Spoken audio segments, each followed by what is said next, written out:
Welcome to the Rinkside Rundown podcast, showcasing the incredible women's hockey players from around the world through compelling interviews and discussions alongside your host, Chris Sinclair. Hello and welcome back to the Rinkside Rundown podcast. Today, I am excited to be joined by University of Ottawa graduate and future PWHL star, Katherine Birkby. Katherine, how are you doing? Welcome to the show. Thanks for having me, Chris. I'm doing well. Good, I'm glad. I'm really excited about this conversation, and we're going to start where it all began. What was it about hockey that kind of drew you into the sport? Yeah, I mean, honestly, it was kind of my parents. Growing up, like, I'm from a small town, Ayr, obviously, and we didn't have like a girls hockey association or anything like that. So I actually started out playing ringette because we had a ringette team here. So I started off with that. I started when I was like 5 or so and played a couple years doing that. And then I remember I was in the car with my mom and she was like, "Oh, like Katherine, you should try like hockey. I think you'd really like it," that sort of thing. And I was like, "No, I want to play ringette still," like because I was enjoying it, but she was like, "Just try it like for a year and see if you like it." So she like eventually convinced me, and then I played my first year of hockey in Cambridge because we didn't have a girls team, and then I loved it. Didn't go back to ringette, so it was mainly like my parents, but yeah, it was a lot of fun at the beginning.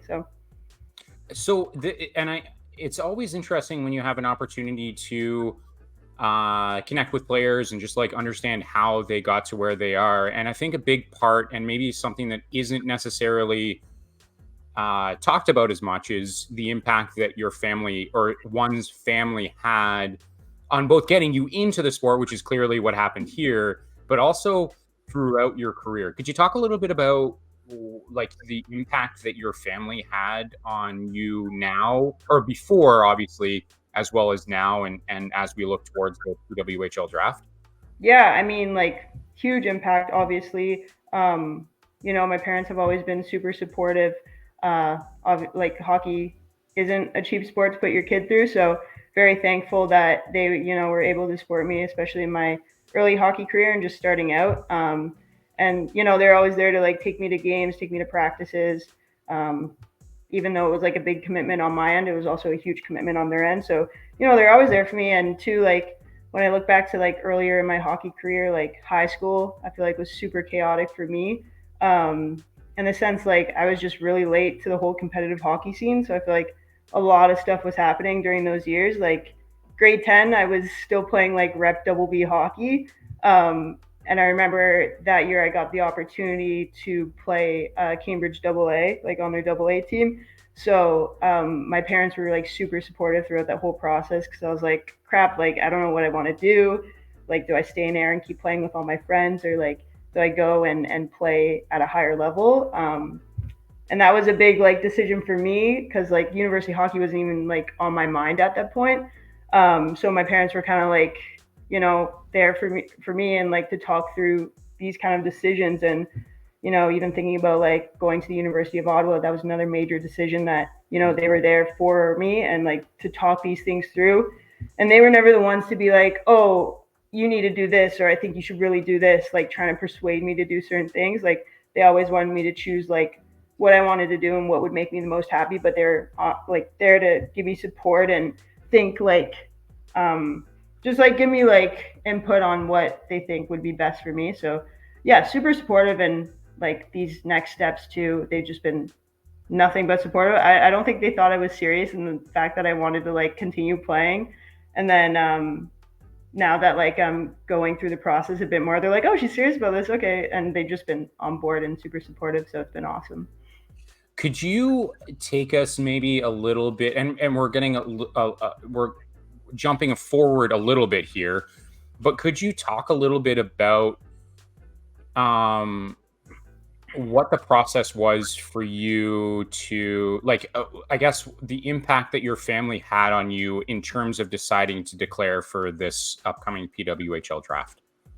Yeah, honestly, when I initially received the form, it was like back in beginning of the year. I remember our coaches like sent us the forms, whatever, and I like looked at it, but like not for a very long time. I was like, oh, cool, and then kind of forgot about it. And I was like, I don't have any plans on like putting my name in, so whatever. And then my agent recently, like a month ago or a couple months ago, he resent me the information. I like looked through it a bit more again, and I was like, okay, like I feel like maybe I'll put my name in. Like the form was like super quick. It was like took me like maybe like maximum 3 minutes. So I was like, why not? Like might as well. It won't do any harm. And like I didn't even tell my parents I was doing it. I kind of just did it, and I was like, hey, just so you know, I put my name in the draft. And they're like, oh, cool. And like it was just super chill. Like, and to me, it didn't really mean anything. I don't know. I just kind of did it because it was just super quick, and I haven't really thought a whole lot about it. It's kind of been on the back burner, but I think kind of same for them because I don't really talk about it all that much, but they know and they're like, oh, that's super cool. Like, congratulations. I'm like, thanks. So yeah, it's been super like laid back, and they've been supportive, like how they've always been. So Again, I feel like I'm jumping the gun here, but like, what does it feel like? Because we're on this topic, so let's just get to it now, and we're going forward and then going backwards in a moment. But what does it feel like? I mean, it's cool in the sense that like just like the opportunity is there, and it's cool that I would never picture myself to even be in the opportunity where I would receive a foreign to like be able to declare myself and that sort of thing. Like high school, I wasn't even thinking of any of that. Like it wasn't even until like my grade 11 or grade 12 year where I started considering playing, at the university level. So I feel like it's all just kind of taken me by surprise. When I look back at like my whole career, I'm like, wow, like I don't really know how I've gotten to this point, but and at the same time, it's cool. It's cool. I feel like that's all there really is. It's a cool experience, and I feel like I've been focusing like so much on like finding or looking at teams overseas, so I haven't really put that much energy or thought even towards like the draft, which might sound a bit crazy, but it is cool when I do sit down and actually like think about it and think of like where I was so many years ago. So yeah. So, you had mentioned that you hadn't really thought about it until later into high school, but like, what was, I guess, what was maybe was there a mindset change when you got later into high school where you're like, maybe this is something that I should do, or not, maybe not should do, but could do and would want to do? Yeah, like I've always really enjoyed hockey. Like it's been my favorite sport my whole life. But honestly, I never like thought I was good enough. And starting out, like I kind of stayed in air for a really long time. I probably should have left and played a higher level earlier on. But it's the fact that I was so late. Like I was like me playing Rep B. I was like, there's no way like I'm going to play university. I remember that year in grade 10, my Rep B coach, he pulled me aside and he was like, I could really see you like playing at the university level. And I thought he was like crazy. I was looking at him like he had like 4 heads. I was like, no way I'm getting recruited when I'm here. And then surely enough, I got that call from the AA coach to try out. And I was like, that's an insane jump, but I'll like try. And then I made that team. And then next year I played for the Ribs, the Cambridge Rivulettes. And then when I got to the Rivulettes, that's the point where I was like, hey, this is like the level below university. I could like definitely make this happen. A lot of girls do commit when they're playing in this league. So I think like AA, and when I signed with the Ribs, I was like, took it a lot more seriously, trained a whole lot more, practiced a whole bunch. So yeah. Okay. And so we're going to get into more of what could be next for you. But I want to know, you had mentioned about the fact that you were really focused on ringette. And I want to know, first of all, what was your ringette career like? And how do you think your time playing ringette has helped you in your hockey career?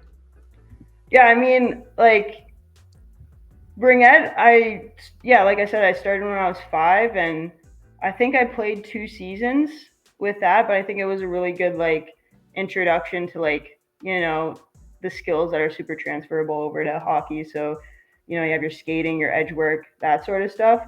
I think it was a great way to kind of get me started just on the ice in general because I was so young. And then transferring to hockey, I think my first year of hockey when I played in Cambridge. My coach was like had a huge impact. Like he was a really good power skater. He used to do stuff and work with the NHL.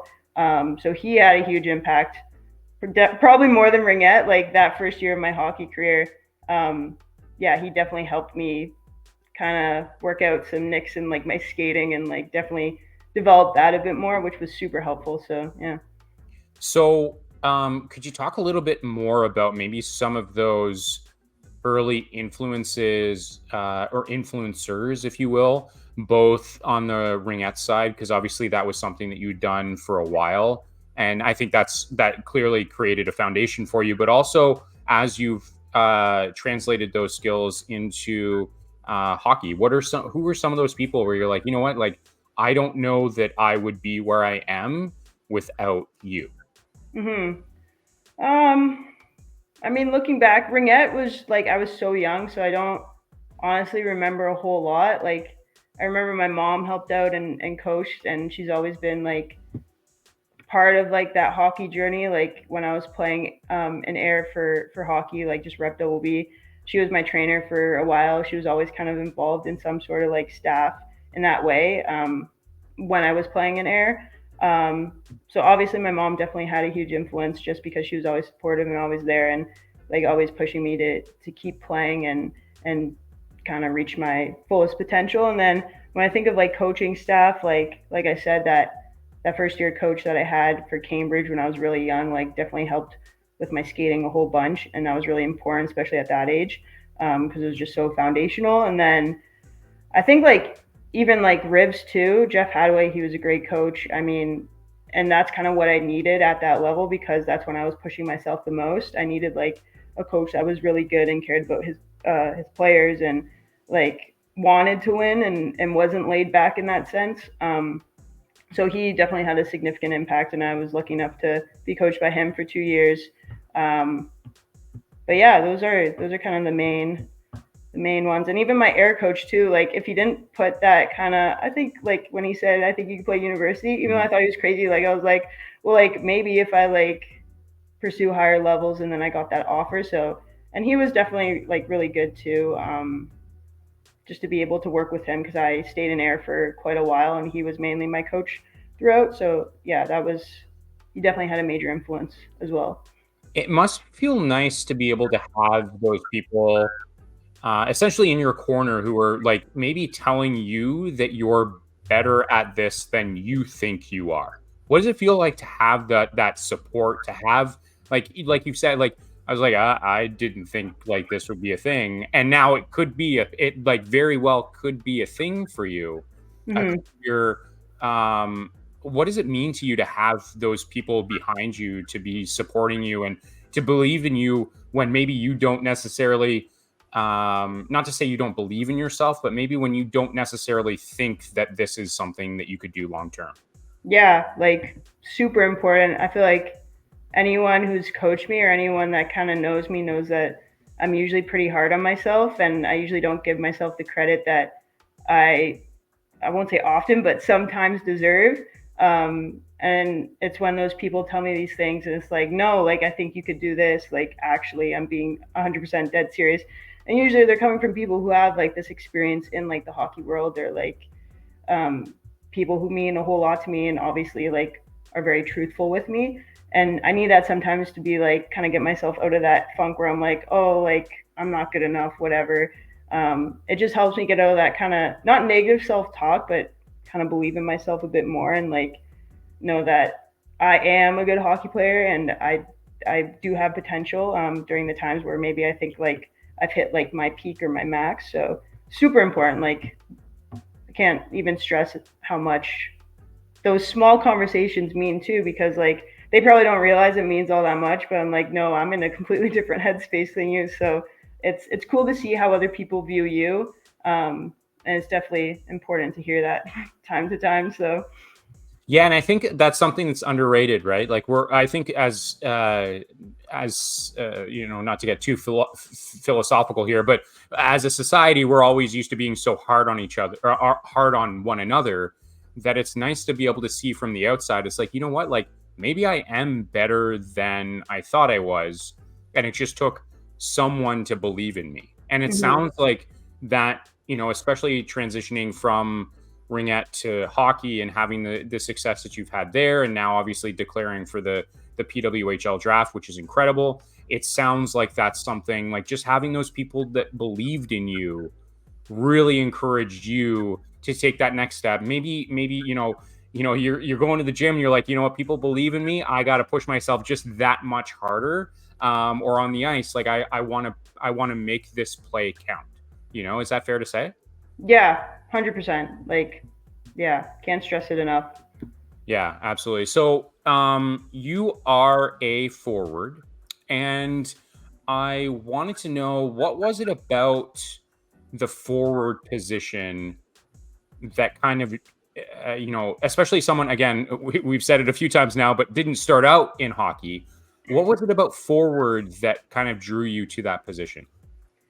Yeah, I mean, when I started like playing ringette when I was young, and for those 2 years or so, I was forward as well. And I think when I started out in ringette, I was like, I want to score goals. Like that's the best part Mhm. is scoring goals. Yeah. I think when I started hockey, since I started as forward there, I was like, I'm playing forward. Like I'm not playing defense. I want to score goals. I want to go on breakaways. Because personally, I think that's the best part of hockey. Not saying that defensemen can't score goals. It's just like it's a bit different because forwards obviously, they're responsible for like generating offense and scoring a lot of the goals and that sort of stuff. So that was a big part of me. For me, it was just like wanting to score. Was there ever a time when you said, you know what, I want to try a different position? No, No. No, wow, there no, was no hesitation there. There was no. no hesitation. Yeah, in all fairness, it's way cooler to score goals than like block a shot or something like that. Not to diminish what defenders do, but I get there is often a lot more prestige when it comes to scoring like a highlight reel goal or something like that, right? Yeah, and I've flip flopped between center and forward a bunch, but never defense. I'm a terrible skater backwards, so that would be just awful. I hate being in those positions where like the D jumps and I'm like staying up high. I'm like, oh, and then the play switches and they're coming, skating towards our end. I'm like, I got to skate backwards now. Okay, those are the worst.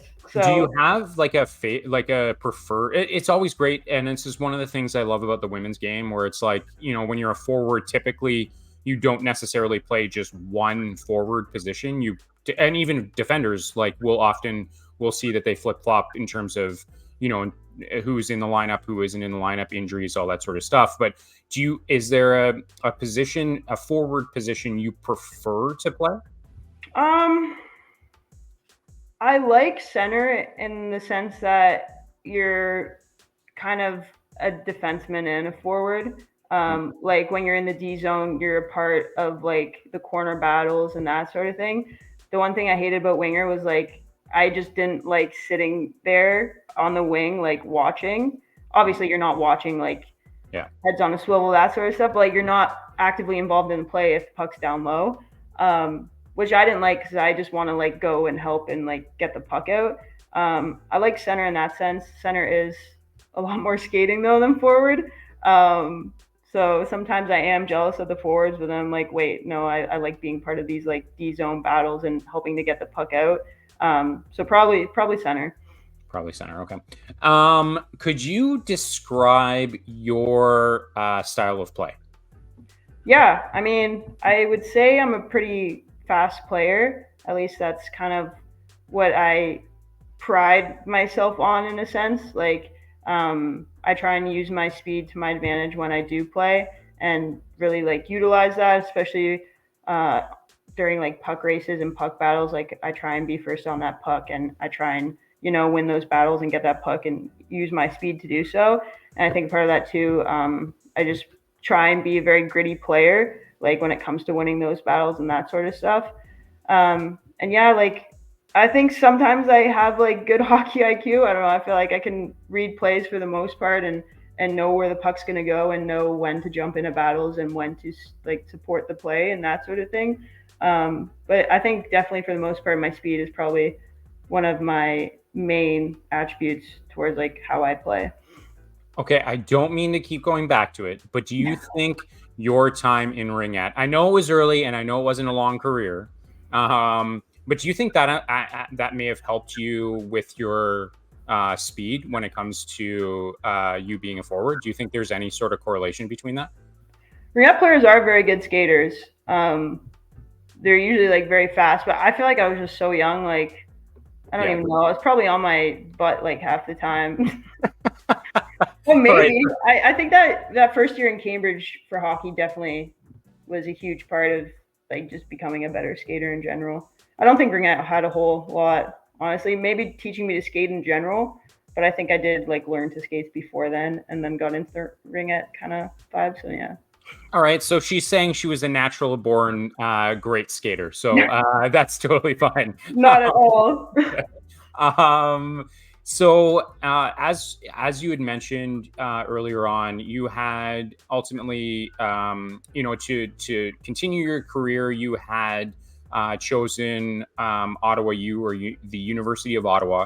Could you walk us through what went into that decision to choose Ottawa U?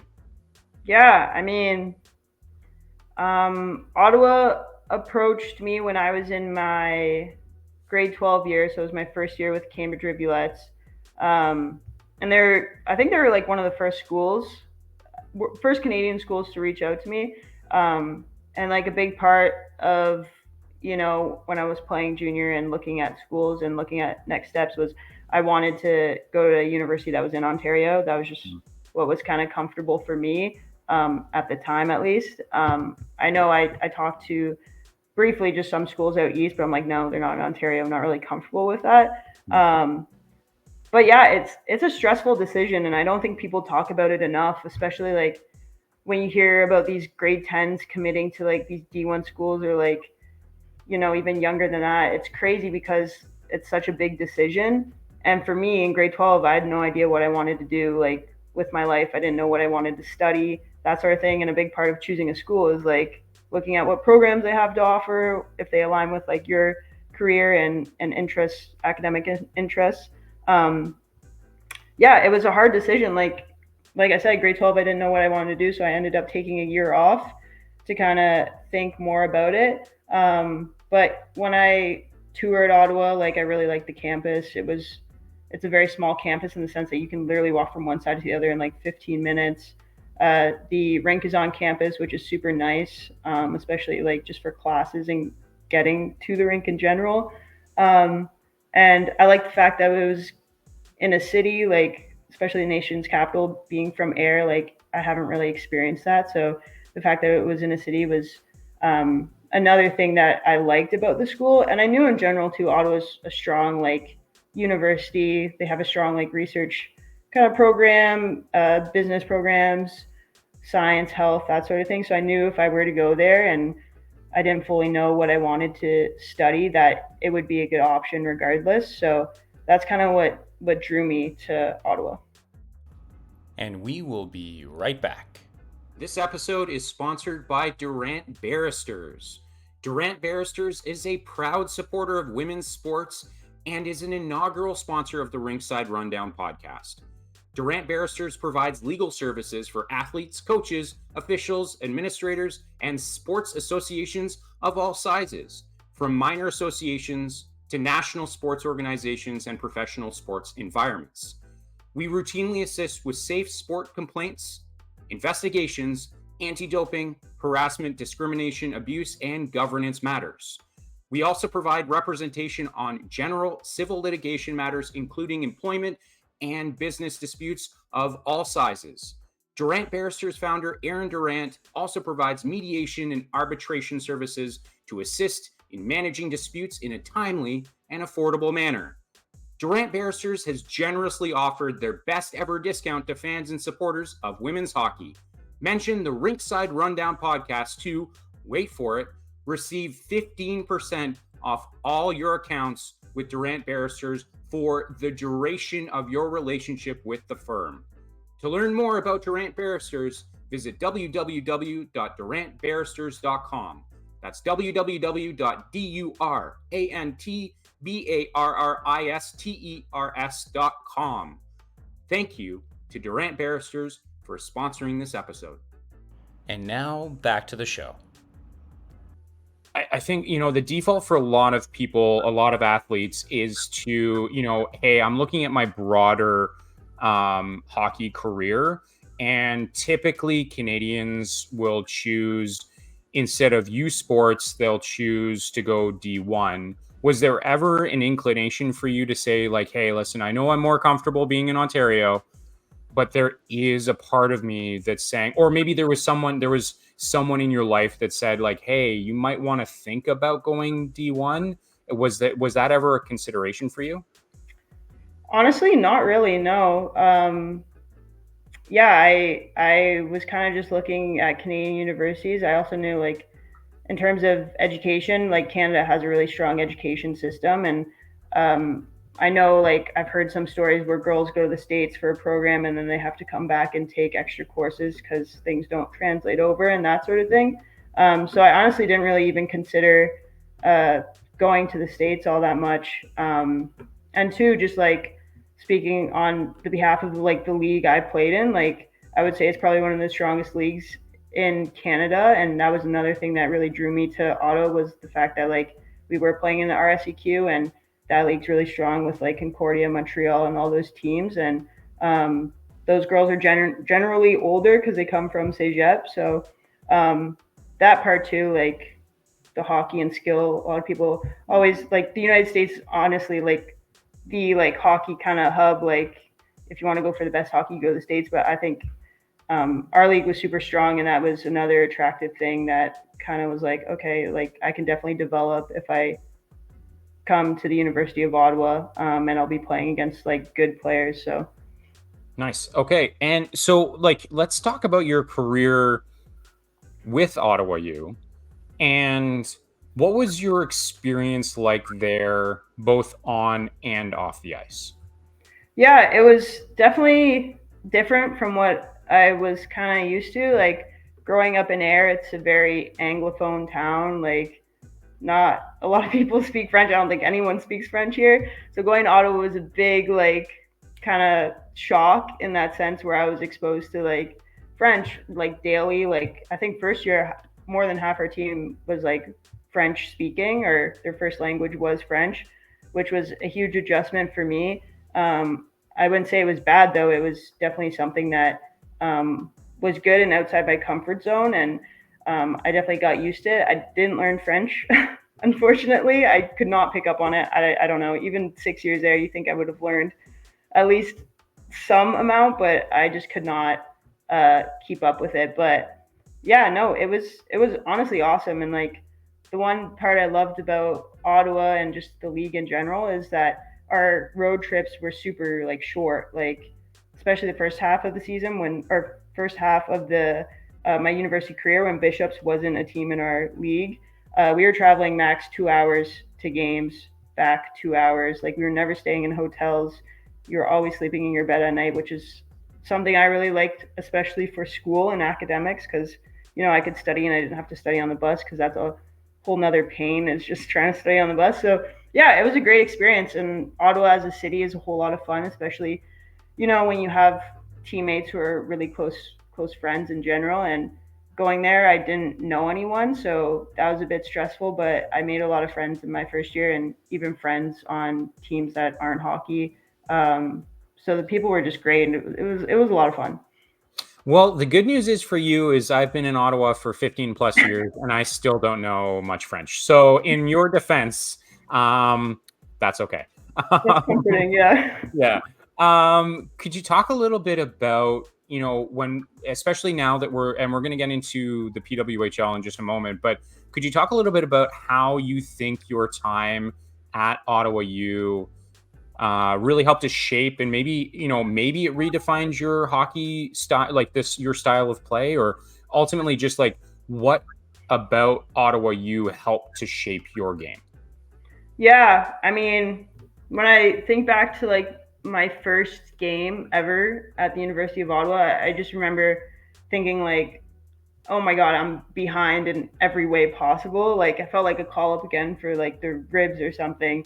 It was just a completely different level. And although, like, I consider myself to be a pretty fast, like, player, I felt like super slow and just behind on all like the pucks and all like the battles and things like that. And I think just over the years, I was able to like adapt to that kind of style of play and that, high intensity, and definitely got quicker. And another thing too is just like the amount of time you have to make decisions on the ice is like you do not have like any time whatsoever, which was not what I was used to when I came from like junior.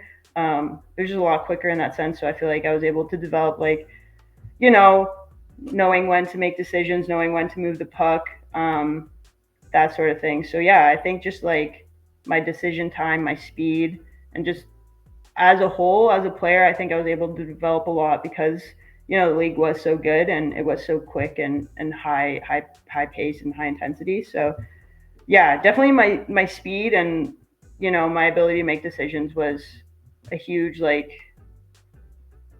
was developed a lot in that time and while playing for Ottawa. So Do you think those are like if you were to again just kind of go back to kind of like zoom out for a moment, would you say those are your two potentially your two biggest attributes is your speed and your IQ? yeah, I think so. I think I would say that. Yeah. Okay. Let's move on now. We've alluded to it. You declaring for the PWHL draft, which is absolutely incredible. We saw what was an incredible season, an incredible playoffs. The finals, it was all such an amazing experience. Could you maybe, as someone who is declared for the draft, maybe talk a little bit about what this and I get it that like, and I truthfully, I look forward to the day where we do. And a lot of people have talked about this, where we're not talking about the first, we're just talking about the product on the ice, the experience in the rink, all those sorts of things. But I think it's still important for us to take a step back and reflect on what was an incredible season. Can you talk a little bit about what this, having finally a professional women's hockey league available to you so you can continue your career, not just having to say, okay, I'm going overseas. Like you can potentially still continue your career playing in North America. What does the PWHL mean to you? And what does it mean for you to ultimately be able to still like continue your career, we'll say at home, but not having to go overseas? Yeah, I mean, it's huge. I think it's something that, no one really thought was gonna happen, at least in my like hockey career in that sense. So the fact that, it is here and it had a really successful first season, like it's awesome. And I think too, not even for me, but for like the younger generations, now that they have like a league to look up to and work hard towards, and kind of dream about playing in, it's just awesome. And I think if anything, like the quality and the skill level of women's hockey is just going to continue to increase.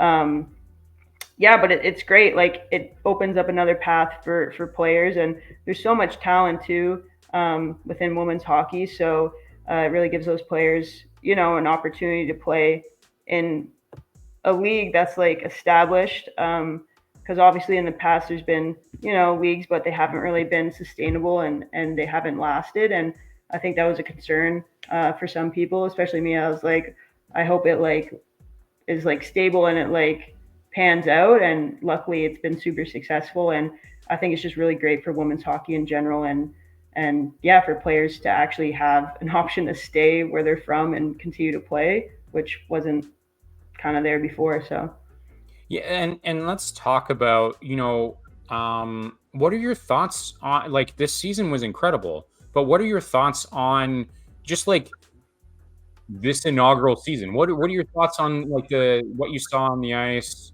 the plays, the players? Like what were some of your thoughts on this season?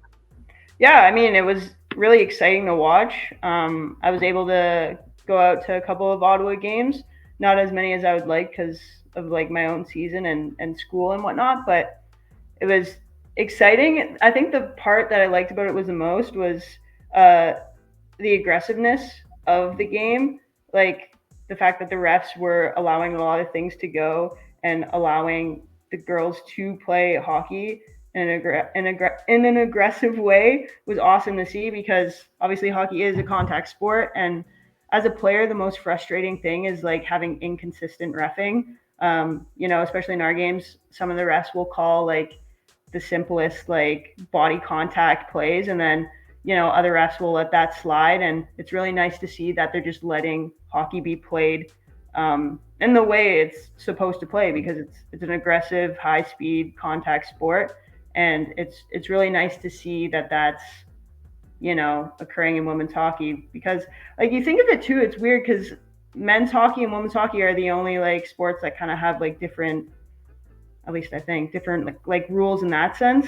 So yeah, it's good. That's one of the parts that I really enjoyed to see, and I think it's really good for women's hockey.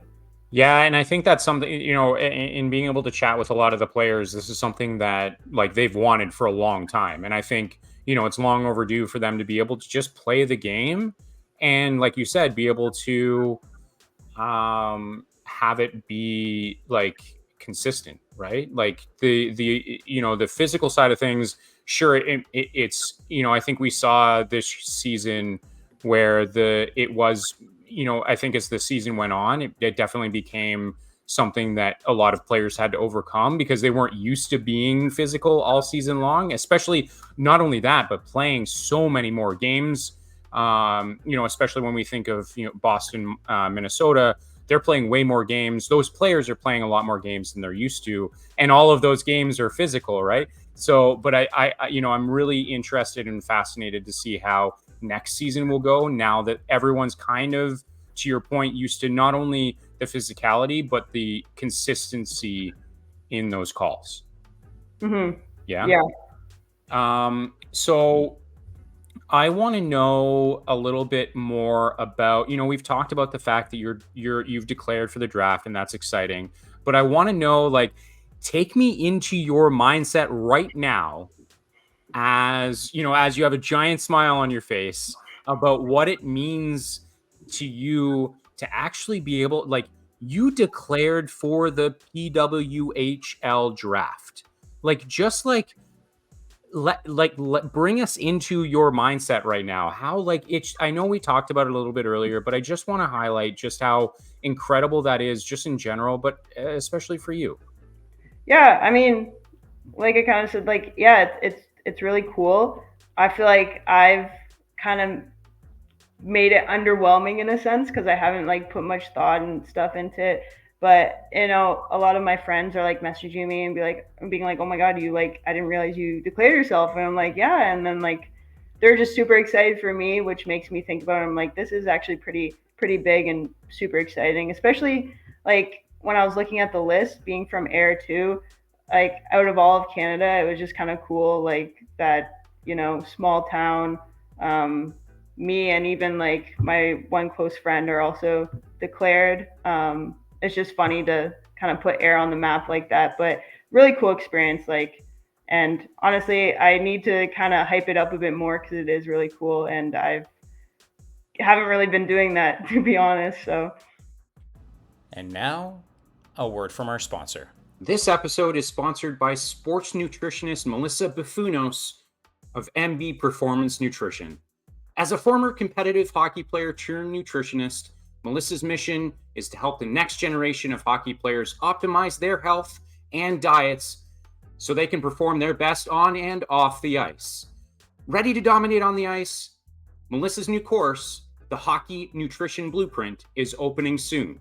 If you're serious about learning how nutrition can impact performance and building actionable nutrition strategies based on your unique needs as an elite hockey player, get on the waitlist today. Learn more and sign up at melissabuffunos.com/course. That's MELISSABOUFOUNOS.com/course. Thank you to Melissa Buffunos for sponsoring this episode. And now back to the show. It's I would say anytime I see your name on a draft list, like projected draft list, it's like that Catherine's on this list. Like, this is crazy. Like, this is awesome. And speaking of which, and maybe this is the friend that you were speaking about, but what does it mean to also be in the draft class with an Ayr, Ontario native, Taylor Trussler? Yeah, that's who I was referring to. Yeah, we've been good friends for a while. Like, went to the same high school, used to work out together all the time in the summer. Played on the same high school teams. Played 2 years of junior together. Like, she's my good friend, and it's really comforting to have someone who's kind of going through the same process and who's like looking at those next steps and trying to figure out where to play.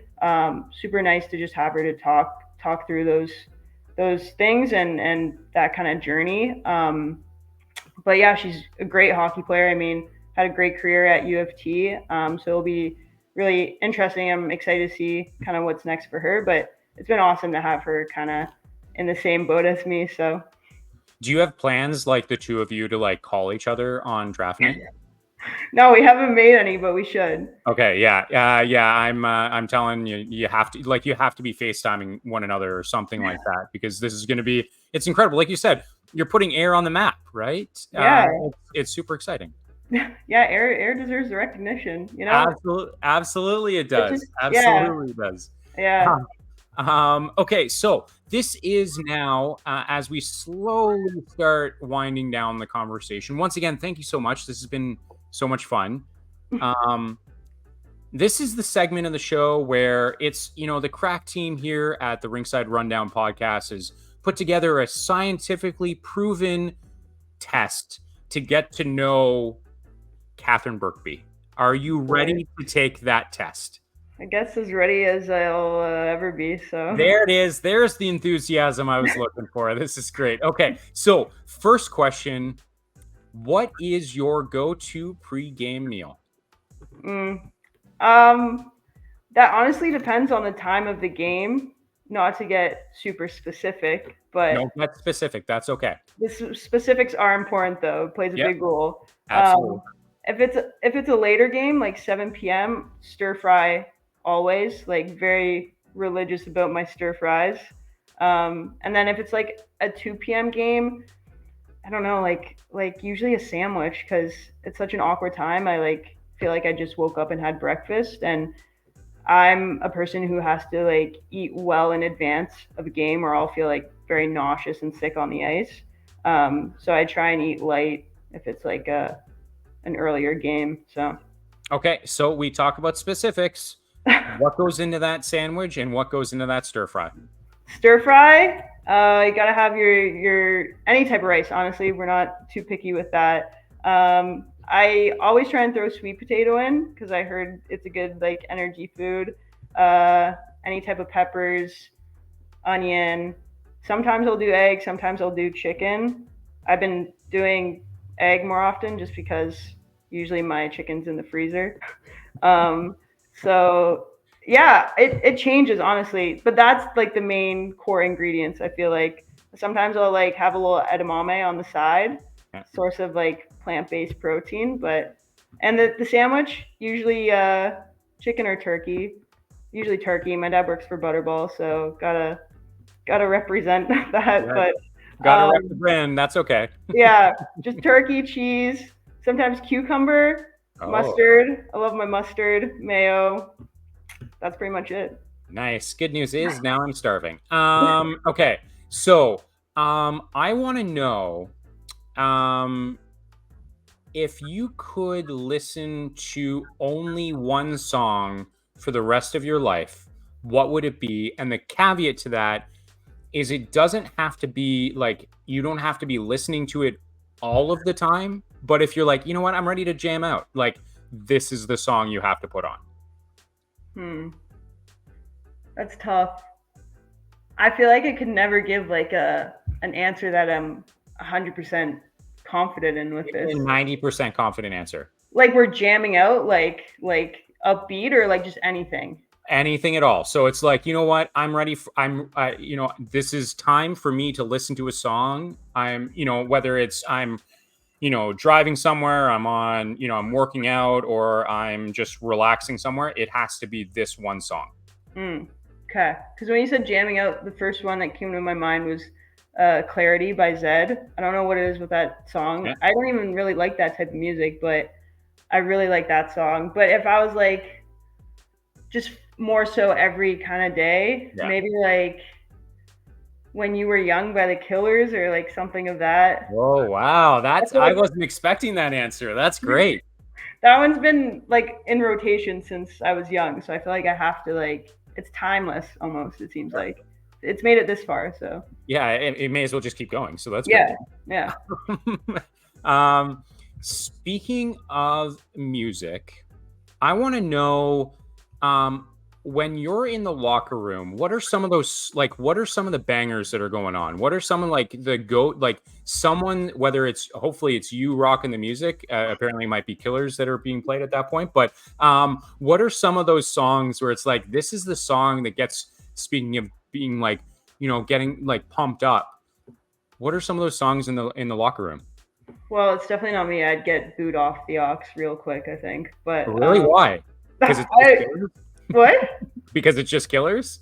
No, like I feel like the Killers I don't even listen to like on a constant basis. Like I'm more so like folky, country, that sort of vibe, and that's not the vibe of the team, at least No. most of the team.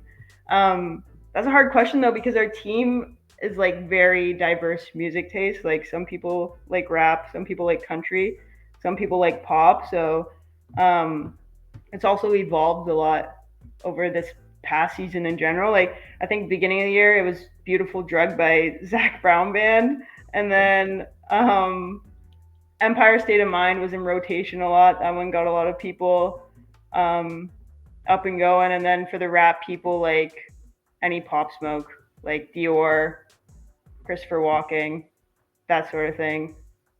We would play a song before we'd go on the ice, and we'd all like go around the room and do like a dance move. I forget what it's called though. Oh, I was going to ask you what that was because that sounds incredible. Like Calibri 2008 maybe. All right. Well, I don't know. We'll do some research on that one. So yeah, it's like no lyrics, all bass. Did you have a go-to dance move in that case?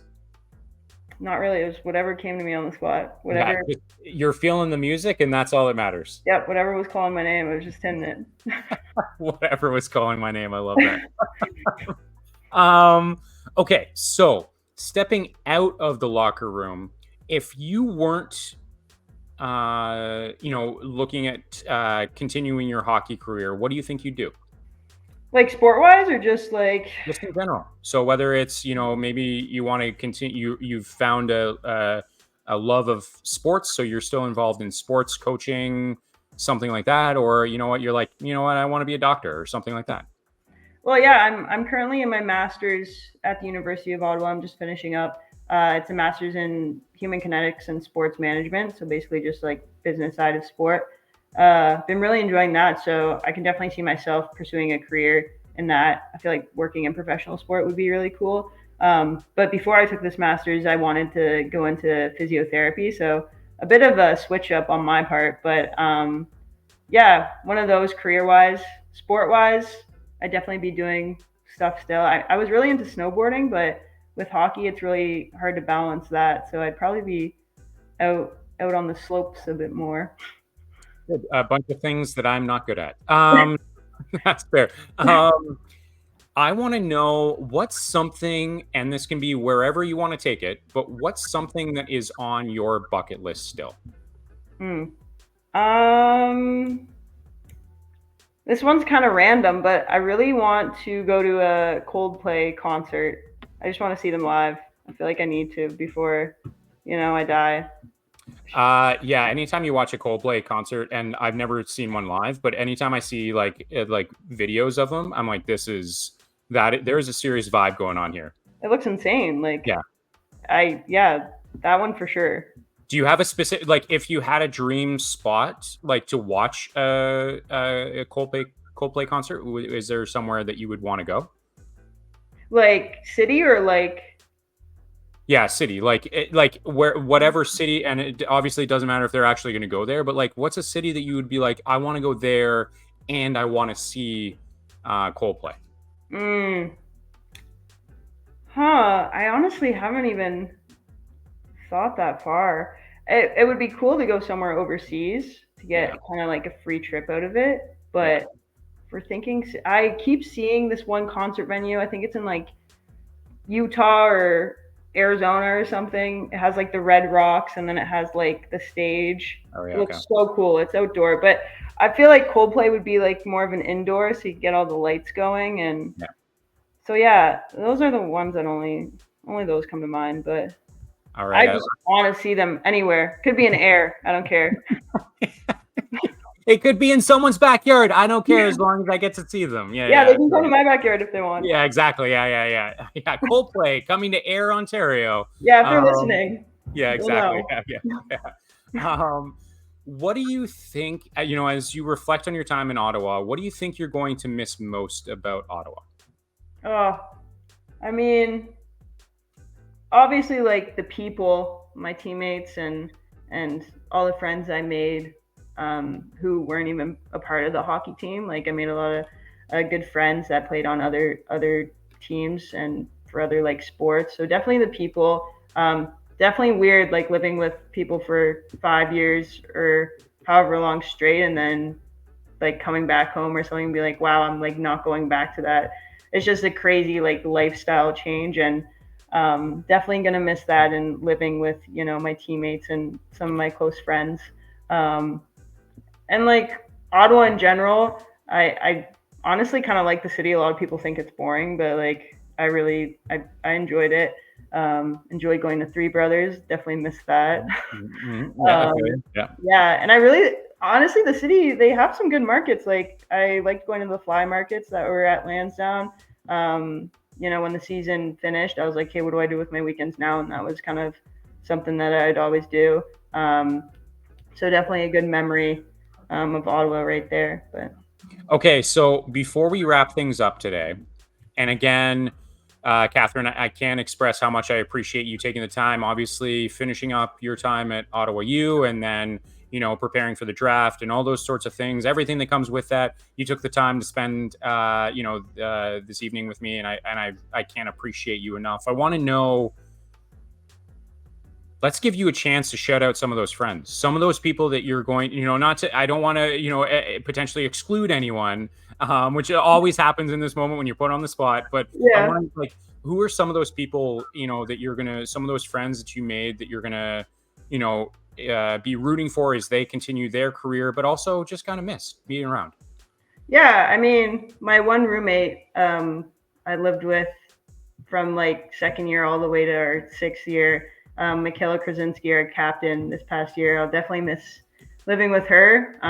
She was a good friend of mine. And just some of the girls who were on the rugby team too, like Meredith Sears. She played rugby at the University of Ottawa, but then transferred to Guelph. So I didn't get to live with her all that long, but it was super fun, like having her around. And Sophie Duguay, kind of similar. She was on the rugby team as well.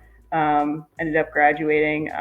Those were some of my really good friends, and definitely miss living with them. They definitely made Ottawa very memorable from my first year onward. So, well, shout out to all of those folks. Obviously, they impacted your career, and I'm sure that they're going to be rooting for you come draft day on June 10th. So, as I will be as well. And Katherine, it has now come to that point where we have to say goodbye.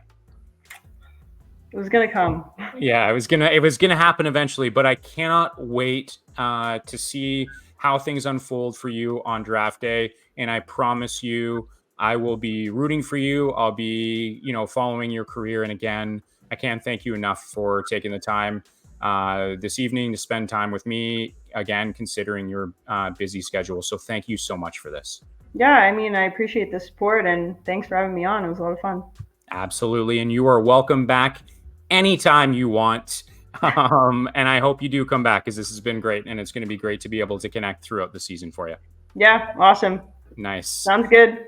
And there you have it, folks. For Katherine Birkby, I'm Chris Sinclair, and this has been the Rinkside Rundown podcast. Cheers.